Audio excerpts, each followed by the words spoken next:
कौन बाप अपने बच्चों को मारता है, ठीक है। अगर वो मारते ना, मेरी माँ भगाती ना, तो मैं पहुंचती कैसे यहाँ। तो मैं तो बड़ी खुश हूँ कि दोनों जन ने मिलकर इतना अच्छा मेहनत की है, कैसे ना भगाती तो आज मैं कैसे बनती। कुछ सोच के ही तो भगाया आज।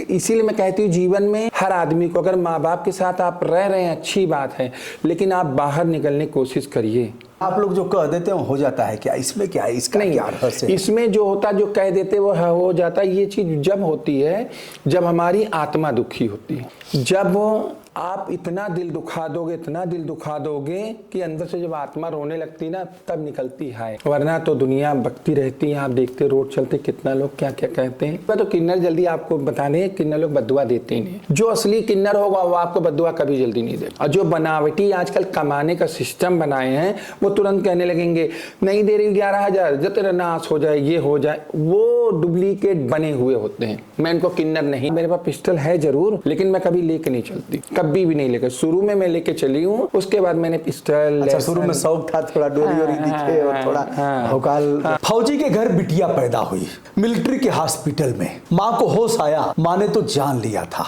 लेकिन बहुत दिन तक इसे छिपाया गया।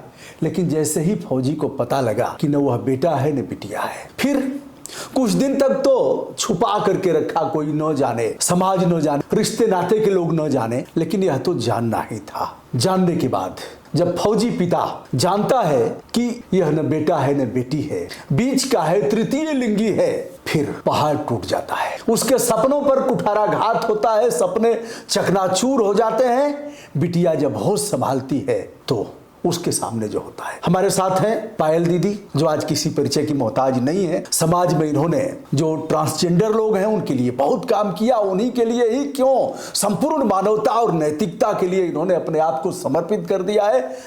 आज ऐसी पायल दीदी हमारे बीच हैं, जिनके ऊपर कई शॉर्ट मूवी भी बनी है और विविध क्षेत्रों में इन्होंने काम किया है। दीदी प्रणाम। प्रणाम। जन्म आपका लखनऊ में हुआ। हाँ। उत्तर प्रदेश की राजधानी, और सेना का हॉस्पिटल।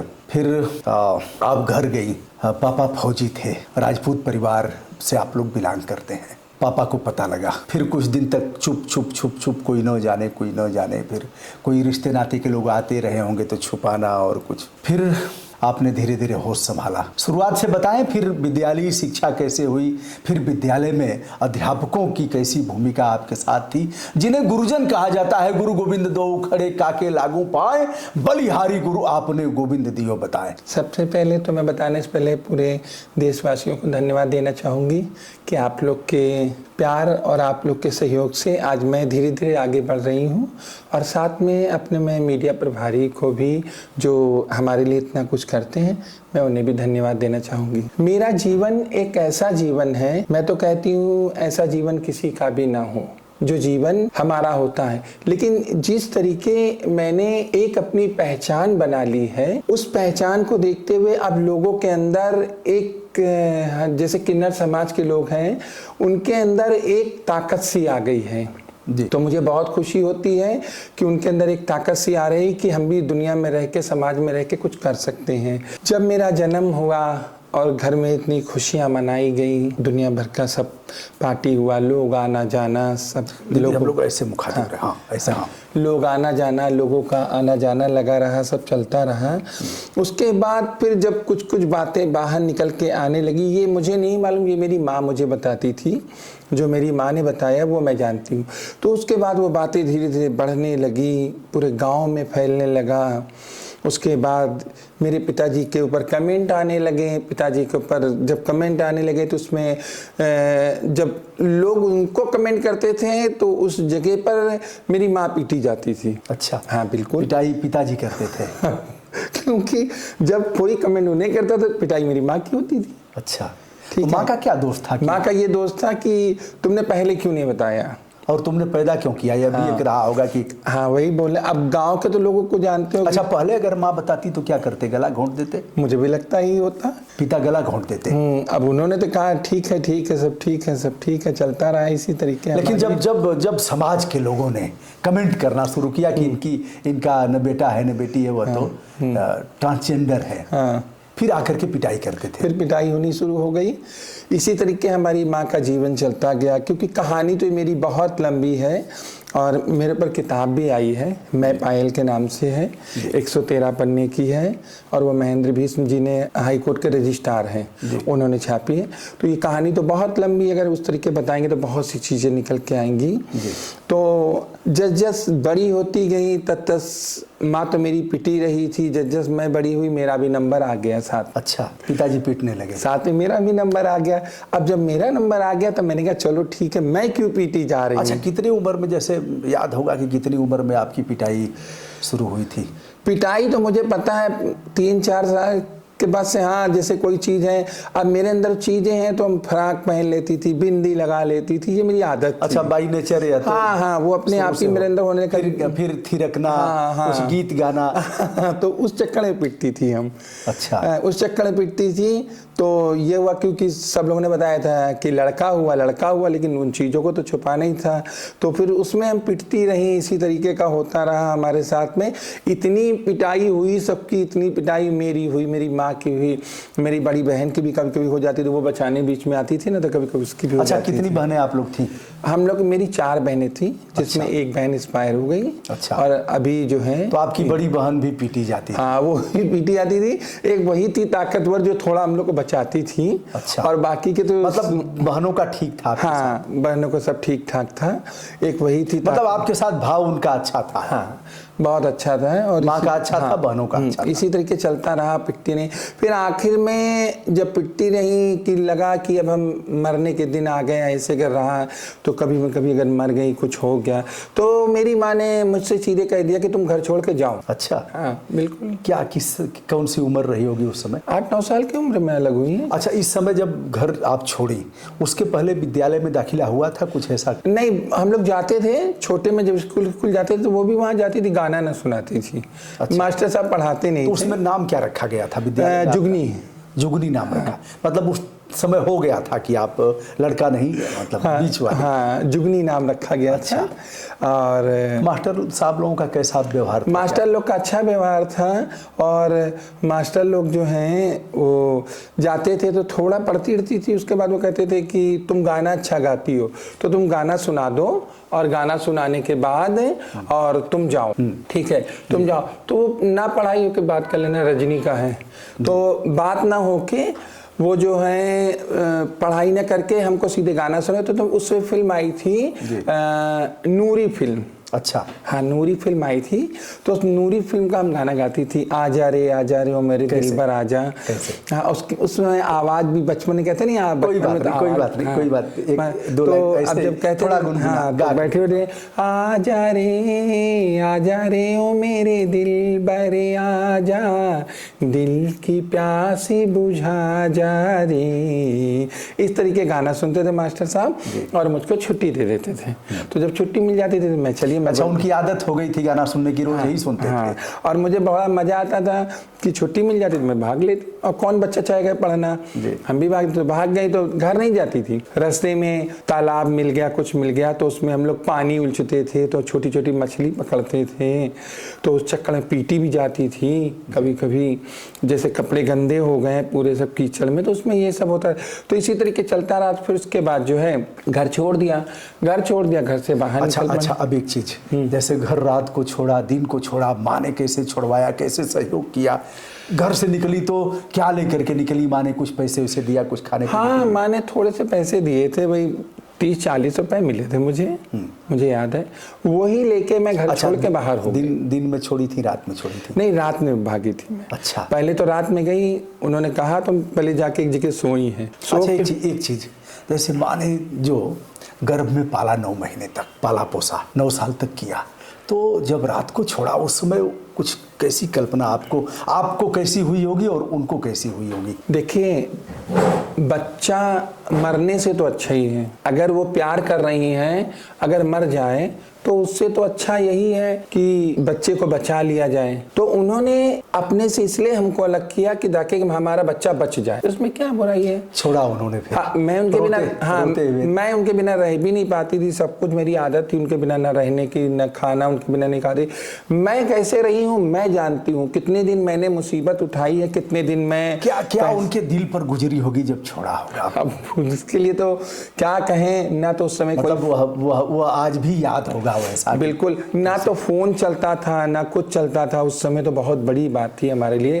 पहले तो मैंने मरने को सोचा, फिर जुगनू निकल गई। फिर मरने के लिए ना, तो फिर मैंने फिर सोचा आगे के लिए कि मैं कुछ अलग करूंगी, तो फिर मैं पहले पहुंची उन्नाव स्टेशन। अच्छा। उन्नाव ट्रेन पे बैठी, उन्नाव उतरी, उन्नाव में काफी दिन रही, उन्नाव में काफी समय तक रही। कैसे कोई स्टेशन पे थी ना। अच्छा। एक लड़का मुझे छोटा सा था, वो भीख मांग रहा था। पहले तो उसी से मिली, बातचीत हुई और उसने कहा तुम भीख मांग लोगे? मैं नहीं मांग पाऊंगी। उसने कहा तुमको सिखाएंगे मांगना। अच्छा। तो मैंने कहा ठीक है। अब उसने मांगना तो सिखाया, लेकिन मुझको मांगना ना आया। अच्छा। मुझको मांगना ना आया, तो वो लड़का मांगता था, मैं खाती थी। अच्छा, उसका भी कोई नहीं था? हाँ, उसका भी कोई नहीं था। तो वो लड़का मांग मांग के लाता था, हम दोनों बैठ के खाते थे और हम दोनों ही साथ पे रहते थे छोटेपन में। उस लड़के ने मेरा बहुत सहयोग किया था। फिर कुछ ऐसी चीजें हुई हैं मेरे साथ में, उस जगह पे ऐसी चीजें हो गई जिसकी वजह से मुझे छोड़ना पड़ा। अच्छा। स्टेशन, जिसकी वजह से मैंने उन्नाव स्टेशन, मतलब उस तरह की घटनाएं, हाँ कुछ ऐसी घटनाएं, हरेसमेंट की घटनाएं, हाँ कुछ थोड़ी ऐसी हरकतें हो गई हमारे साथ में, जिसकी मतलब पब्लिक के लोग या पुलिस वाले? नहीं, पुलिस प्रशासन ने। अच्छा। हाँ, पुलिस द्वारा। तो फिर मैंने कहा कि अब तो पता नहीं वो पुलिस वाला, मतलब उन लोगों ने नीच हरकत किया। अब पता नहीं वो पुलिस वाला कहाँ होगा, जिंदा होगा, मतलब इस तरह की हरकत की। हाँ, वो मुझे नहीं मालूम। तो फिर उसके बाद जो है मैंने वहां से छोड़ दिया, छोड़ के मैं चली गई कानपुर। अच्छा। कानपुर स्टेशन पे बस गई, फिर कानपुर स्टेशन पे बस गई, फिर कुछ दिन मैं कानपुर में रही। कानपुर में कैसे, कोई झुग्गी झोपड़ी? नहीं, वहां भी स्टेशन पे रुकी, फिर स्टेशन पे रुकने के बाद फिर कानपुर से मैं निकल आई बाहर। हाँ। क्योंकि स्टेशन पे वहां रहने के बाद फिर हुआ कि कैसे, अब तक तो मैंने क्या किया, मेरे मन में आया कि क्यों ना हम कुछ काम ढूंढ लें। तो मैंने जाकर होटल में बात की। होटल में जब मैंने बात की, होटल वाले से बात हुई, तो मैंने कहा भैया काम हो तो दे दो मुझे। तो कहने लगे क्या काम करूं? झाड़ू पोछा बर्तन धो देंगे। तो कहने ठीक है, 2-3 दिन करो, पहले देखें अच्छा करोगे काम तो हम तुमको देंगे। हमने कहा ठीक है। तो उसमें जो है करने हम करी जब 2-3 दिन, तो उसको अच्छा लगा, साफ सफाई से बढ़िया करती थी। तब उसने कहा कि ठीक है करो। तो उसने, हमने पैसे भैया कितने दोगे? 5 रुपए रोज देंगे। तो मैंने कहा ठीक है। और भोजन? हाँ, भोजन सब वही था। 5, फिर 10 पे आ गया बाद में, फिर बाद में 10 रुपए हो गए। पहले 150 था, फिर 300 हो गया। काम करती रही, काफी टाइम तक वहाँ काम किया। करते करते फिर सामने एक सिनेमा हॉल था वहीं पर, फिर वहाँ से छोड़कर, मुझे फिल्मों का बड़ा शौक था, तो मैं वहाँ से छोड़कर सिनेमा हॉल चली गई। अच्छा। फिर मैं वहाँ जाके कैंटीन में काम करने लगी। कैंटीन में करने लगी तो वहाँ जाकर मैं पापड़ और चाय जैसे इंटरवल में बेचने जाते थे। पहले तो आप देखते थे कैसे बिकता था, उन सब जगहों पर चली गई, वहाँ पर करने लगी। उसके करते करते मैंने वहाँ फिल्म चलाना सीख लिया। फिल्म अच्छा, इस बीच परिवार से कोई संबंध? कोई नहीं, अभी तक कुछ नहीं हो रहा। अच्छा। तो अब तक घर छोड़े क्या साल हो गए थे? हो गया था, मुझको टाइम हो गया था, 4-5 साल हो चुका था, मतलब उन बीचों में कोई साल। फिर बाद में मैं ही गई लौट के। अच्छा। हाँ, जब थोड़ा मैं पैसे से हो गए, मतलब कम से कम 15-16, जब हाँ बड़ी होने लगी, जब थोड़ा सा आगे बढ़ने लगी, तब मैं धीरे से चुपके से मिलने गई माँ से। हाँ। अच्छा। तब मैं चुपके से मिलने गई, तो मुलाकात हुई उनसे। मैंने आवाज दिया। माँ पहचान गई? नहीं, पहले नहीं पहचान पाई। पहले बोली कौन? तब हमने बताया, जब हमने कहा जुगनी, कहीं अच्छा, तो रोने लगी पकड़ के। हाँ। उसके बाद फिर ये रोने नहीं, फिर हमने कहा रो नहीं, हम पैसे कमाने लगी हैं, अब हम तुमको पैसे दिया करेंगे। अच्छा। हाँ, तो हम माँ की मदद करती थी, जाके चुपचाप जाती थी, पैसे दिया। पापा थे? हाँ थे, उनका तो सामने नहीं करती थी, डर के मारे। अच्छा। तो जब उतने दिन के बाद गई आप मिलने, तो पापा को जानकारी हुई कि नहीं हुई? नहीं, उन्होंने नहीं बताया। अच्छा। तो हमने उनको बताया, हमने कहा घबराओ नहीं, काम धाम कर रही हैं, सब कर रही हैं, पैसे कमा रही हैं, ठीक है, हम तुमको अपने पास बुलाएंगे आने वाले समय। अच्छा। हाँ, ये मैंने बोला। मैंने कहा जब समय आएगा तो हम सबको बुलाएंगे, थोड़ा इंतजार करो सब लोग। कहें ठीक। उसके बाद फिर जब मैं करती रही, करते करते धीरे धीरे आगे बढ़ती गई। जब थोड़ा आगे और बढ़ गई, पैसा सा आ गया, मैंने मकान खरीद लिया। अच्छा, सिनेमा के बाद फिर जैसे कुछ रील वगैरह बनी, कुछ मतलब शॉर्ट मूवी वगैरह? नहीं, शॉर्ट मूवी भी नहीं। उसके बाद फिर मैं, क्या हुआ, सिनेमा के बाद मैंने गाड़ी चलाना सीखा। अच्छा। हाँ, मैंने उस समय चलते थे टेम्पो गणेश जी। हाँ। वो मैंने गाड़ी चलाना सीखा। फिर मैं टेम्पो चलाने लगी। अच्छा, वो जो ऐसे धुआं निकलता था जो टेम्पो था गरीब उसको सीख लिया? हाँ, मैंने सीख लिया। फिर मैं वो चलाने लगी। तो जब वो चलाने लगी तो उसमें देखा बहुत। तो कानपुर में चलाया आपने? हाँ। तो कानपुर की तो पहली आप टेम्पो चलाने वाली रही हो? हाँ, मैं पहली थी। तो मैं टेम्पो चलाती थी। उसके बाद में मैं सवारी भर भर के ले जाती थी। उसका देखा पुलिस वाले गाली गुत्ता करते थे, रोक के बीच में गाड़ी। तो हमने सवारी से कभी कभी बहस हो जाती थी, गाली देने लगते थे। तो मुझे बड़ा खराब लगा। तो मैंने कहा ये छोड़ के अभी सीख तो लिया, ड्राइवरी तो आई गई है, अब कुछ नया करते हैं। फिर कुछ नया करने के लिए फिर निकली।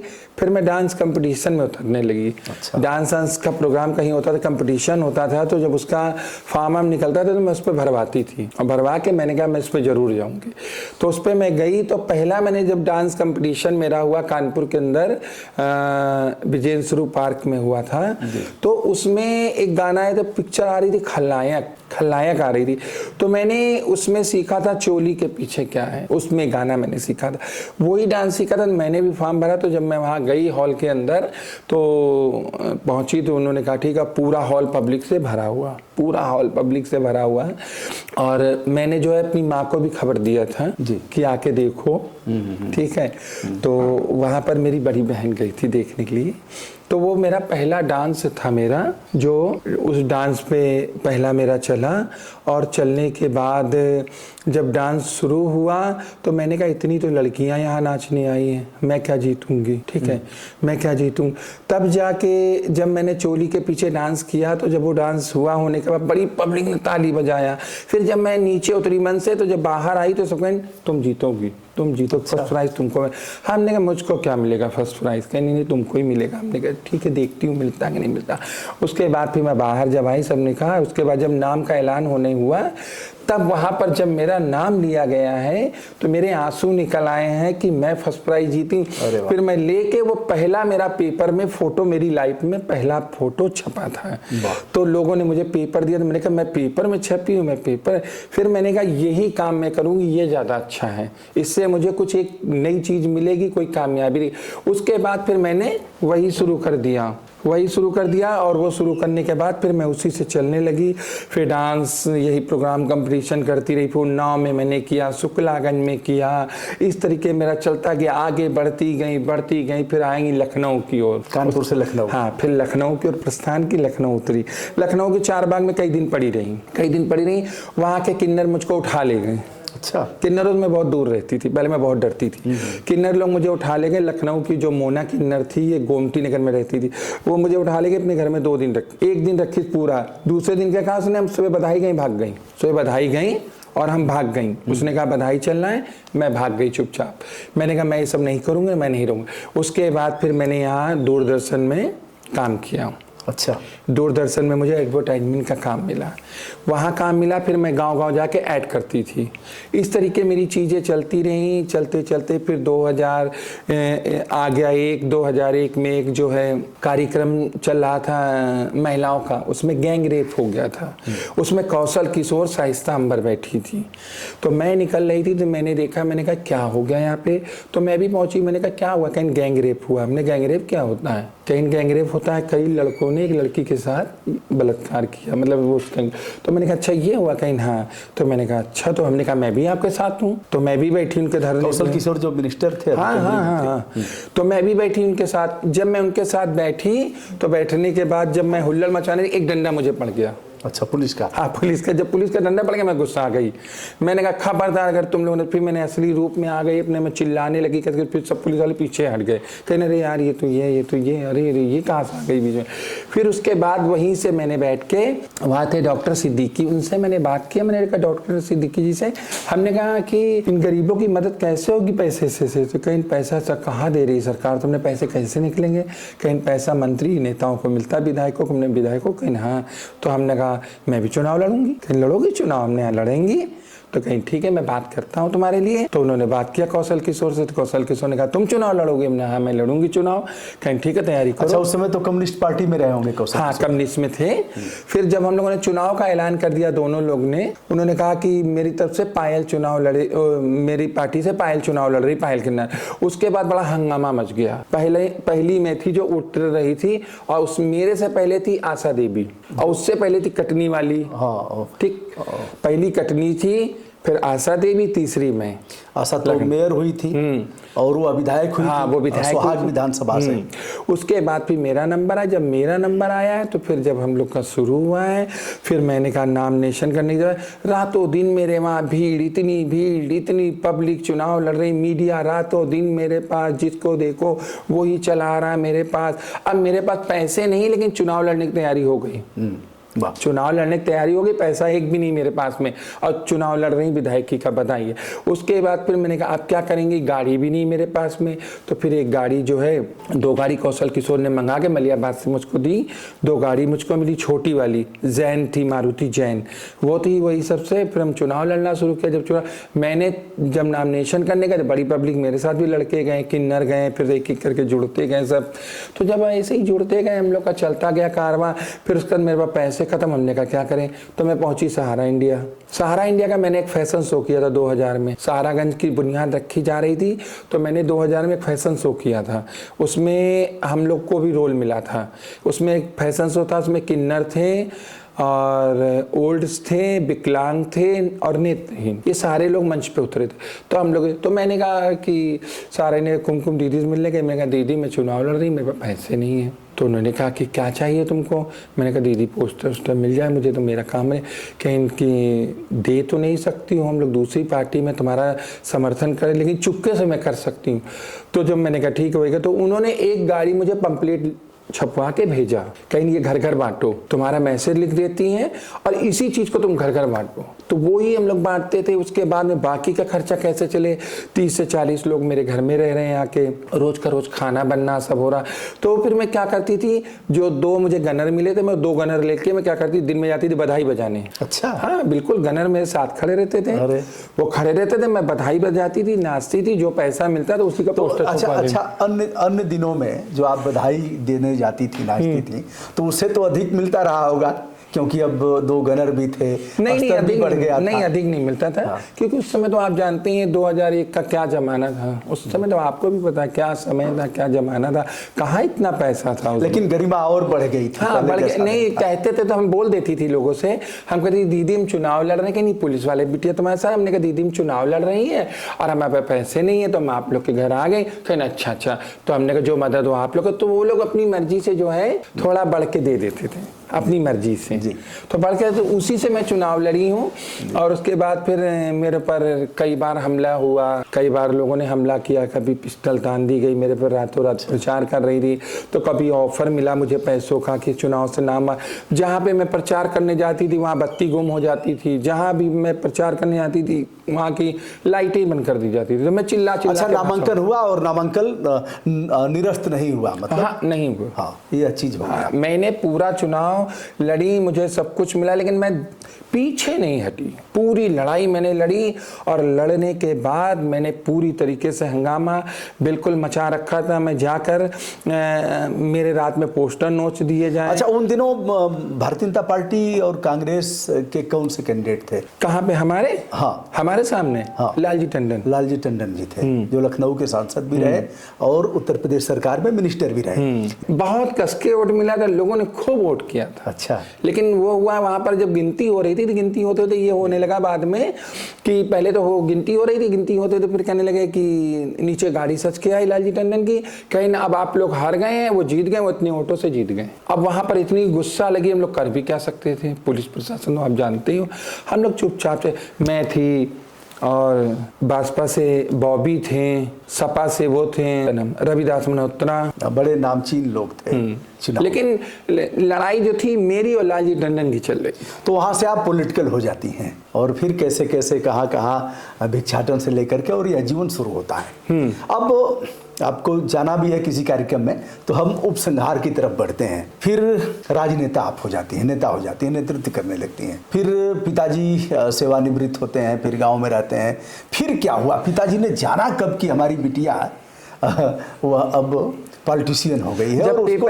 जब पेपर पर मैं फोटो आने लगा ना, तब उस समय मोबाइल भी आ चुका था, नोकिया का। अच्छा। नोकिया मेट्रोला का मोबाइल आ चुका था और मैंने मोबाइल खरीदा था। अच्छा। हाँ, मैंने मोबाइल खरीदा, बाइक खरीदा मैंने। अपने चलाते थे? हाँ, मैं खुद चलाती थी। मैं और मेरा पिस्टल का लाइसेंस भी बना था 2000 में ही। अच्छा। मेरा पिस्टल का लाइसेंस बना था जब सरकार इनकी कांग्रेस की जा चुकी थी, और उस समय सरकार बन गई थी शायद मेरे जब बना मुलायम सिंह की।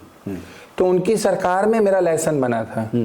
लिया आपने पिस्टल? हाँ, मैंने लिया। अच्छा। हाँ, पिस्टल लिया, अभी भी मेरे पास में है। अच्छा। और उस समय फिर मेरा पिस्टल का लाइसेंस भी मुझे मिला, और उस चुनाव में मेरे घर में PNT फोन भी लग गया तुरंत। अच्छा। हाँ, तुरंत का तो तुरंत। एक चीज बताइए, पिस्टल वाली तो पहली किन्नर समाज की आप होंगी। हाँ, पिस्टल वाली पिस्टल तो पहली बार मेरे पास। अच्छा जी, अभी भी है? हाँ। उसका कभी प्रयोग किया? कभी नहीं नहीं लगा नहीं, कि... नहीं ऐसा कभी नहीं, क्योंकि जब मैं वहाँ पर लेकर गई पिस्टल को खरीद के, जब मैं लेके गई तो मुझे वहाँ पर एक ही चीज़ समझाया था वहाँ अधिकारियों ने कि इसको लेके जा रही हो, इसको अपने पास रखना, बस अपने गुस्से पे हमेशा काबू रखना, ये हमेशा तुम्हारे साथ रहेगी। बस उस दिन से मैंने उसको ज़िंदगी में सीख लिया। आज तक मेरे अंदर कभी गुस्सा तो आया ही नहीं है, और ना मैंने कभी किसी को दिखाया। और उसके बाद कोई हमला भी नहीं हुआ? उसके बाद हमला क्या, उतार चढ़ाव तो ज़िंदगी में चलते रहता है। वो लड़ाई अलग थी, लेकिन पिस्टल का उसमें यूज करने का कोई मतलब भी नहीं था। हाथ पैर ही मेरे काफी, तो पिस्टल की क्या जरूरत थी? मैं ऐसे पकड़ लूँ, उसके ऐसे हिला के रख दूं, पकड़ने के बाद मुझे पिस्टल की क्या जरूरत है? मैं, आप मानेंगे नहीं, आप मेरे पास पिस्टल है जरूर, लेकिन मैं कभी लेके नहीं चलती हूँ, कभी भी नहीं लेकर। शुरू में मैं लेके चली हूँ, उसके बाद मैंने पिस्टल। अच्छा, शुरू में शौक था थोड़ा डोरी वोरी दिखे और थोड़ा भौकाल। हाँ, पहले लगाए रहती थी, जीन्स पहनती थी, लेकिन जब से सूट वूट पहनी, साड़ी डी, कभी कभी साड़ी अड़ी पहनती है तो लगा लेती, कभी कभी मेरा मन होता तो लगा लेती हूँ, वरना मैं रखे रहती हूँ। अच्छा, ये क्या इस रहस्य का पता लग गया क्या कि ऊपर वाला ही सब बचाने वाला है, मारने वाला है, इसका कोई मतलब नहीं है? पता लग गया? अच्छा, आप ये बताइए मुझे, राजीव, चूंकि हमारे पास भी था, वही मैं कह रही, और हमने राजीव गांधी, इंदिरा गांधी इतनी सुरक्षा में रहने के बाद उनके सिक्योरिटी ने मारा क्योंकि उनकी आ चुकी थी। राजीव गांधी इतनी सुरक्षा के बीच में रह के बम से उड़ा दिए गए, ठीक है ना? क्यों? क्योंकि उनकी आ चुकी थी। जिस दिन हमारी मौत आएगी, हमें कोई नहीं बचा सकता। पिस्टल तो क्या, हमारी सिक्योरिटी भी हमें नहीं बचा पाएगी, मैं तो ये जानती हूँ। आप देखिए, मैंने देखा था एक दिन उस पर चल रहा था, टीवी पे, पाकिस्तान का चल रहा था चुनाव, बेनजीर भुट्टो उनका चल रहा था, हम लोग न्यूज़ देख रहे थे। देखते देखते मैंने देखा उस बंदी को संदूक से बाहर खड़ी थी, उसके गोली पड़ी, खट से गिर गई, और वो न्यूज़ चलने लगा इतनी जोर। तो आप सोचिए, इन चीज़ों को देखिए ना, कितने नेता यहाँ मार दिए गए गोलियों से। तो जिसकी मौत लिखी है उसे पिस्टल का कोई नहीं बचा सकता है। अगर गोली से मौत लिखी तो गोली से मरोगे, एक्सीडेंट से लिखी तो एक्सीडेंट से मरोगे। उसमें जो है ये लेके और सिक्योरिटी गनर, ये कोई नहीं बचा पाएगा। मैं जानती हूँ, ऊपर वाले पे भरोसा रखो, जिंदगी जितने दिन उतने दिन चलनी है। आत्मबल में वृद्धि हुई, हार नहीं माना, और फिर आज इस मुकाम पर पहुंची हैं। दीदी, अंतिम सवाल करते हुए, जो फौजी पिता माँ को भी पीटता था, आपको भी पीटता था, और इस डर से माँ ने कहा कि अब बेटिया तुम घर से निकल जाओ, कम से कम जिंदा तो रहोगी, और उस माँ के आशीर्वाद से आप इस मुकाम पर पहुंची हैं। पिताजी और माताजी का अंतिम समय कैसे हुआ, और पिताजी ने आपको स्वीकार किया अथवा फिर ऐसे ही गुस्से में उनका अंतिम दिन बीता? मैं तो पहली बार अपनी माँ के लिए कहूँगी कि मेरी माँ बहुत अच्छी थी। अगर वो मुझे अपने घर से न भगाती तो आज मैं कैसे बनती। कुछ सोच के ही तो भगाया आज। इसीलिए मैं कहती हूँ, जीवन में हर आदमी को, अगर माँ बाप के साथ आप रह रहे हैं अच्छी बात है, लेकिन आप बाहर निकलने की कोशिश करिए। अगर घर के अंदर आप बैठे रहोगे तो जीवन में कुछ नहीं कर पाओगे, और जब घर से बाहर निकलोगे और ठोकरें खाओगे, तब दुनिया समझ में आएगी कि दुनिया कैसे चलती है। तो ये लोगों को ध्यान देना चाहिए। माँ बाप के सहारे बैठे रहते हैं, उन्हीं के सहारे दो रोटी का करें, भाई मेरे घर में खाना तो है ही है, क्या करेंगे बाहर जाके? नहीं, आपको निकलना है। पहले उन्होंने आपको पाला, अब आप निकलिए, उनको आगे जीवन दीजिए, जिस सहारे आपको इतना बड़ा किया, तो आप भी थोड़ा सोचिए इसमें। तो मैं तो ये राय दूंगी। और रही बात मेरे माँ बाप की, मेरे माँ बाप तो मैं कहती हूँ मेरे पिताजी भी बहुत अच्छे हैं।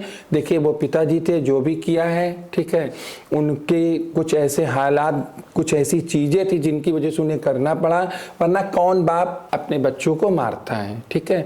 अगर वो मारते ना, मेरी माँ भगाती ना, तो मैं पहुँचती कैसे यहाँ। तो मैं तो बड़ी खुश हूँ कि दोनों जन ने मिलकर इतना अच्छा मेहनत की है कि आज मैं यहाँ हूँ। और ये भी मैं खुश हूँ कि मेरी माँ भी मेरे पास में आ गई।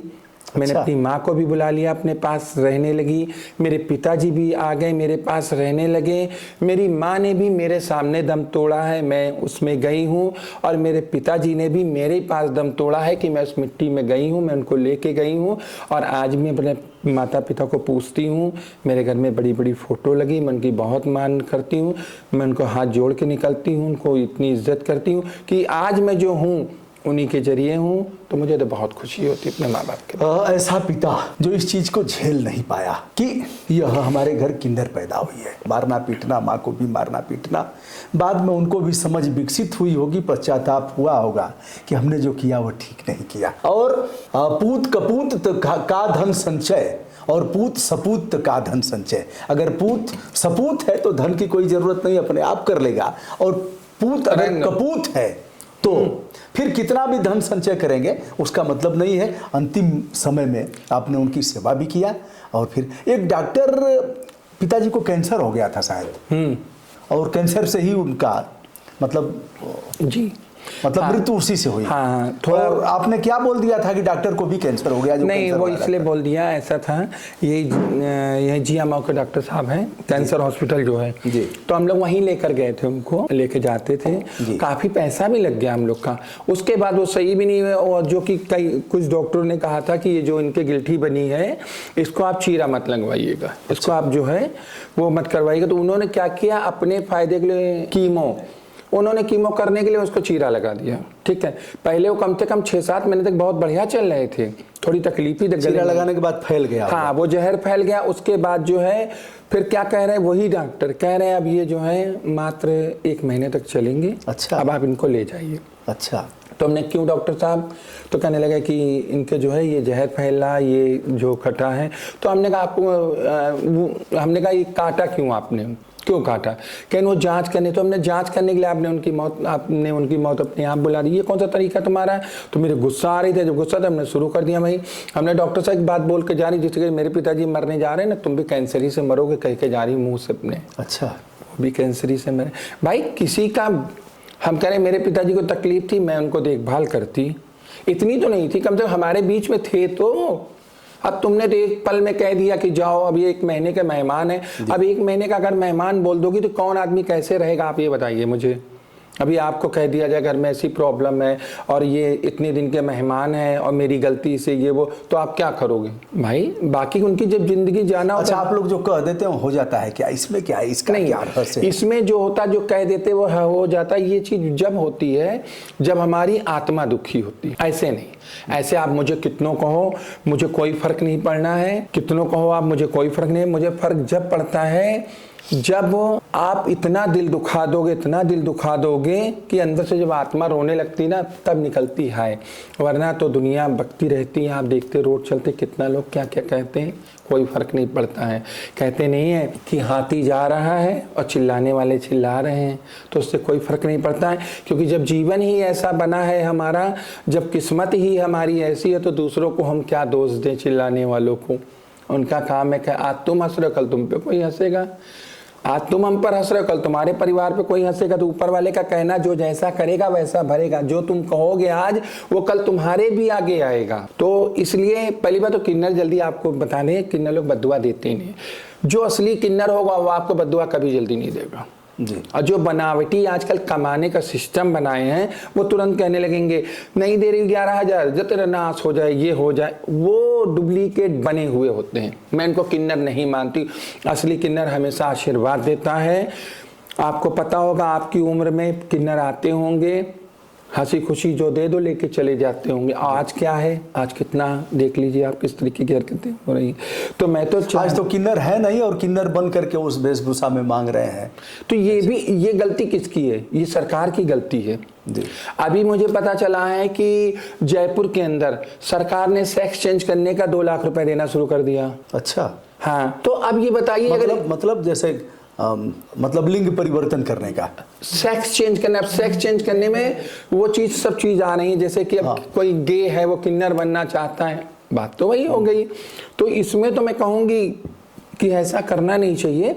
और उसके बाद आप देखिए, जब किसी युवा के पास काम नहीं, आजकल नौकरी नहीं, काम नहीं, तो देखते हो हर युवा मालूम क्या मारा फिर रहा। अभी इससे तो अच्छा ये लोग कमाते हैं, क्यों ना साड़ी पहन के घूमो। ये सब वही आप देखिए, कभी जीवन में ट्रेन कोई मांगता था, रोड बस मांगता था, सब कुछ होने लगा। रात में धंधा, किन्नर बदनाम हो रहे हैं, कर कोई रहा बदनाम किन्नर हो रहे हैं, बस कर कोई रहा किन्नर बदनाम हो रहे हैं, ठीक है। उसके बाद ट्रेन मांगने लगे, कर कोई रहा बदनाम किन्नर हो रहे हैं। तो ये किन्नर का रूप एक ऐसा रूप इन लोगों ने बना लिया जिसे कि बस पहनो, निकल पड़ो, रुपया कमाओ, घर। अरे आजकल तो ये जो ट्रेन बसें मांग रहे हैं, इनके तो बीवी बच्चे हैं। दिन में बस मांगते हैं, ट्रेन मांगते हैं, रात में अपने बीवी बच्चों के साथ सोते हैं। अब इसमें गलती किसकी है? सरकार की। जब काम नहीं, युवा मारा फिर रहा है तो क्या करेगा? तो इसमें हम लोग की अब बदनामी किसकी हो रही? हर चीज में किन्नर की। कोई बात हुआ किन्नर है, कौन था ट्रेन में, किसने बवाल के? किन्नरों ने किया।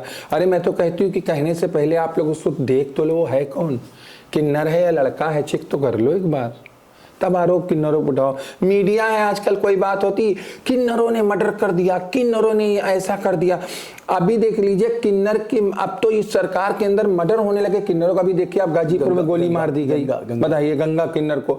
ये कोई चीज थी कि आदमी लोग किन्नरों को मारने लगे? ऐसे दिन आ गए, अभी तक औरतें मारी जा रही थी, आदमी मार, तो किन्नर भी मारे जा रहे हैं। कौन सी सरकार, कौन सी दुनिया, कौन सा कलयुग आ गया? ये बिल्कुल अजीब दुनिया बन गई। अब तो किन्नर भी सेफ नहीं है। अभी तक तो कहते थे कि महिला सेफ नहीं है, अब तो मैं कह रही किन्नर भी सेफ नहीं है। अब वो भी छुपे फिरे। अभी एक किन्नर 1090 मारा गया था, उसको रात में लड़कों ने मारा, तो रास्ते से उतार के मारे जा रही। ये बहुत बुरी तरीके से इस समय हालत खराब है और बहुत बुरी स्थिति इस समय है लोगों की, ऐसी हालत हो गई है। जिनके अंदर साहस का संचार है और आत्मबल को उन्होंने देश स्तर पर प्रतिष्ठापित किया और बताया कि हालात से लड़कर कोई भी मुकाम हासिल किया जा सकता है। ऐसे आज हमारे बीच पायल दीदी हैं जिन्होंने हमारा हौसला बढ़ाया, अपना समय दिया।